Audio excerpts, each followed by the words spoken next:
Book 1, Debts and Lessons. My grandfather, Varus, Character and Self-Control. My father, from my own memories and his reputation, Integrity and Manliness.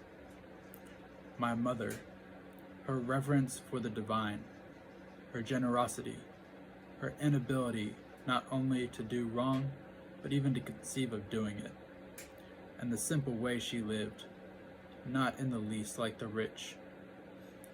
My great-grandfather, to avoid the public schools, to hire good private teachers, and to accept the resulting cost as money well spent. My first teacher, not to support this side or that in chariot racing, this fighter or that in games, to put up with discomfort and not make demands, to do my own work, mind my own business, and have no time for slanderers. Diogenetus, not to waste time on nonsense, not to be taken in by conjurers and hoodoo artists with their talk about incantations and exorcism, and all the rest of it. Not to be obsessed with quail fighting or other crazes like that, to hear unwelcome truths, to practice philosophy, and to study with Bachaeus, and then with Tendaeus and Marcineus, to write dialogues as a student, to choose the Greek lifestyle, the camp, bed, and cloak. Rusticus, the recognition that I needed to train and discipline my character. Not to be sidetracked by my interest in rhetoric, not to write treatises on abstract questions, or deliver moralizing little sermons, or compose imaginary descriptions of the simple life, or the man who lives only for others, to steer clear of oratory, poetry, and belles letters. Not to dress up just to stroll around the house, or things like that. To write straightforward letters, like the one he sent my mother from Sinuessa, and to behave in a conciliatory way when people who have angered or annoyed us want to make up. To read attentively, not to be satisfied with just getting the gist of it, and not to fall for every smooth talker, and for introducing me to Epictetus's letters, and loaning me his own copy. Apollonius, independence and unvarying reliability, and to pay attention to nothing, no matter how fleeting, except the logos, and to be the same in all circumstance, intense pain, the loss of a child, chronic illness, and to see clearly from his example that a man can show both strength and flexibility. His patience in teaching, and to have seen someone who clearly viewed his expertise and ability as a teacher as the humblest of virtues, and to have learned how to accept favors from friends without losing your self-respect or appearing ungrateful. Sextus, kindness, an example of fatherly authority in a home, what it means to live as nature requires, gravity without airs, to show intuitive sympathy for friends, tolerance for amateurs and sloppy thinkers, his ability to get along with everyone, sharing his company was the highest of compliments, and the opportunity and honor for those around him, to investigate and analyze with understanding and logic the principles we ought to live by, not to display anger or other emotions, to be free of passion and yet full of love, to praise without bombast, to display expertise without pretension. The literary critic Alexander, not to be constantly correcting people, and in particular, not to jump on them whenever they make an error of usage or grammatical mistake or mispronounce something, but just answer their question, or add another example, or debate the issue itself, not their phrasing, or make some other contribution to the discussion, and insert the right expression unobtrusively. Fronto, to recognize the malice, cunning, and hypocrisy that power produces, and the peculiar ruthlessness often shown by people from good families.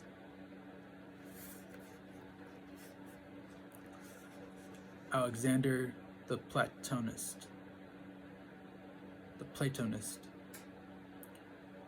Not to be constantly telling people or writing them that I'm too busy, unless I really am. Similarly, not to be always ducking my responsibilities to the people around me because of pressing business. Catullus. Not to shrug off a friend's resentment, even unjustified resentment, but to try and put things right, to show your teachers ungrudgingly respect. The Domititus and Athenodotus story, and your children unfeigned love. My brother Severus, to love my family, truth and justice. It was through him that I encountered Thrasea, Helvidius, Cato, Dion, and Brutus, and conceived a society of equal laws, governed by equality of status and of speech, and of rulers who respect the liberty of their subjects above all else. And from him as well to be steady and consistent in valuing philosophy, and to help others, and to be eager to share, not to be a pessimist, and never to doubt your friends' affection for you, and that when people incurred his disapproval, they always knew it, and that his friends never had to speculate about his attitude to anything. It was always clear. Maximus, self-control and resistance to distractions. Optimism in adversity, especially illness. A personality in balance, dignity and grace together. Doing your job without whining.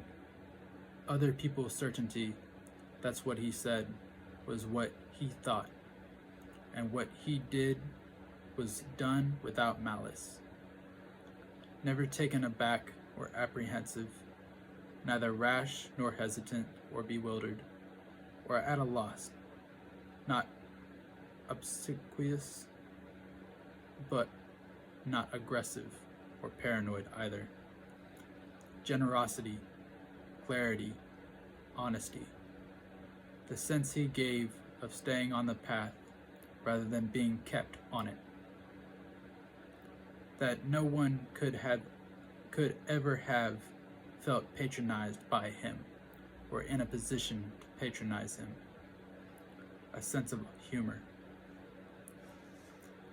My adopted father. Compassion.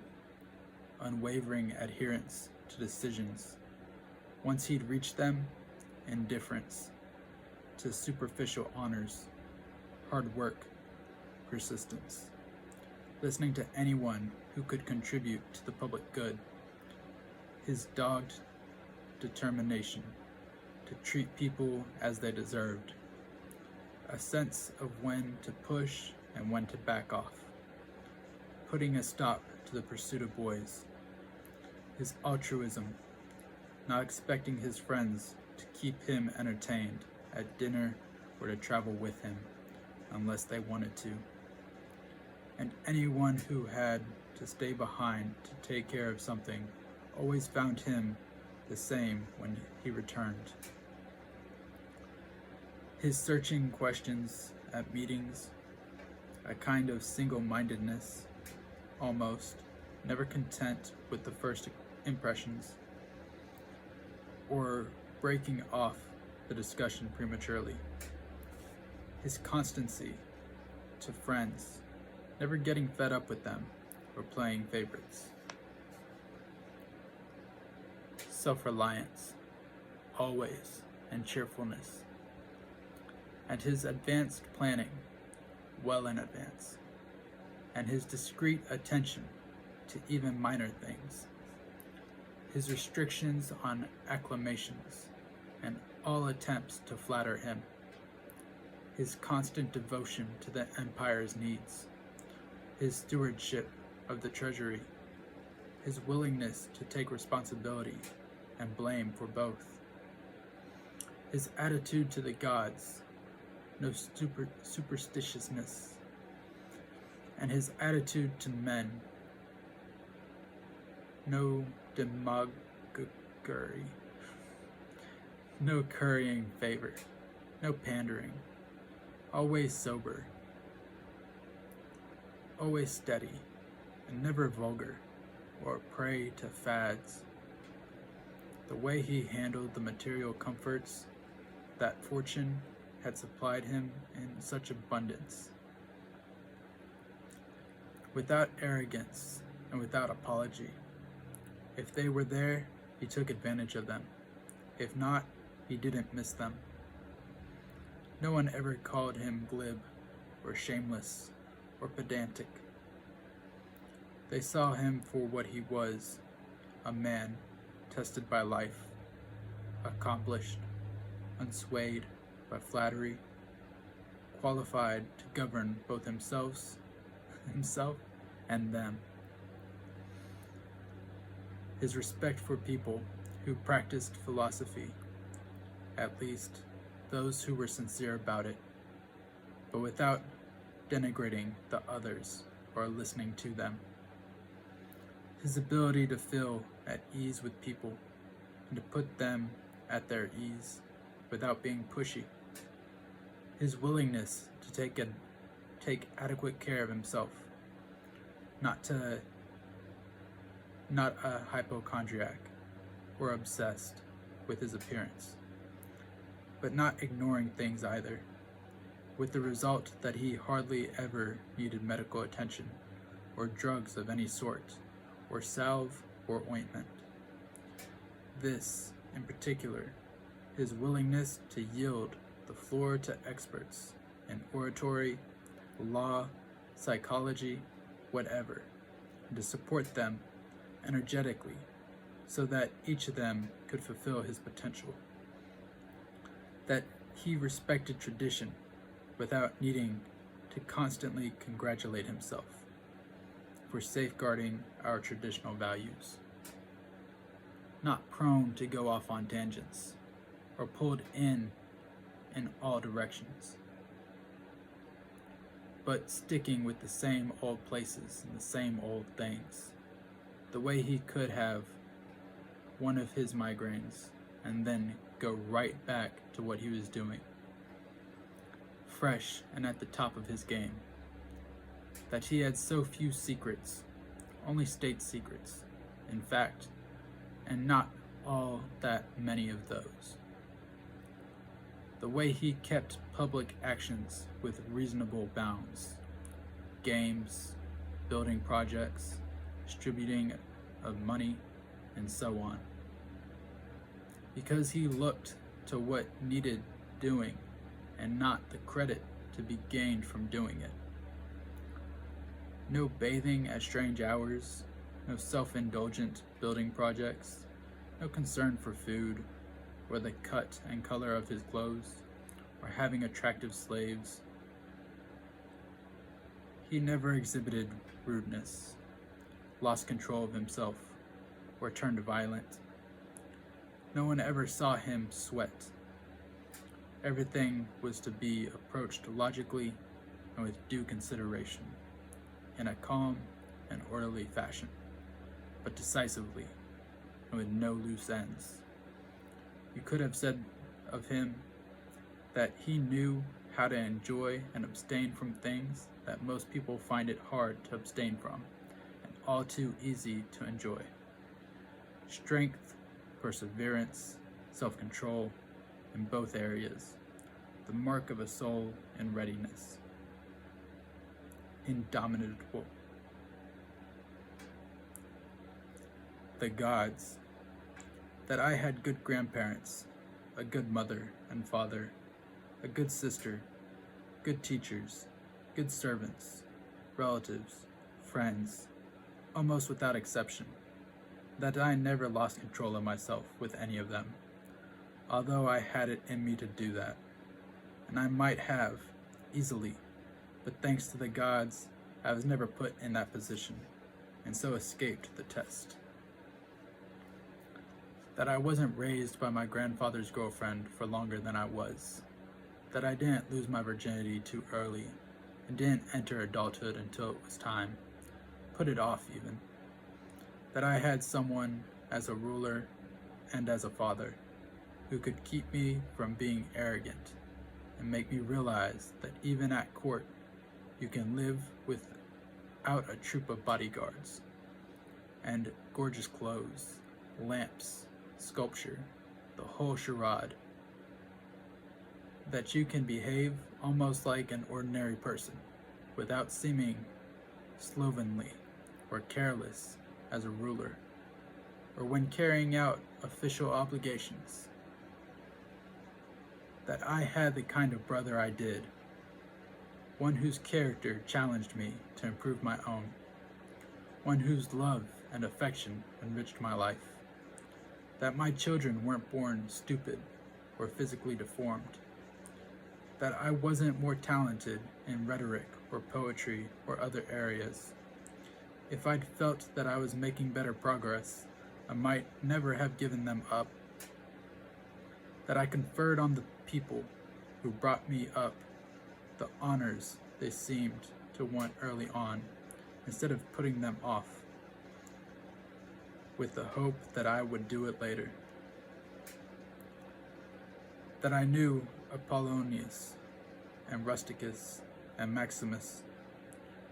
That I was shown clearly and often what it would be like to live as nature requires. The gods did all they could through their gifts, their help, their inspiration, to ensure that I could live as nature demands. And if I've failed, it's no one's fault but mine, because I didn't pay attention to what they told me, to what they taught me, practically, step by step. That my body was held out, especially considering the life I've led. That I've never laid a finger on Benedicta or on Theodotus, and that even later, when I was overcome by passion, I recovered from it.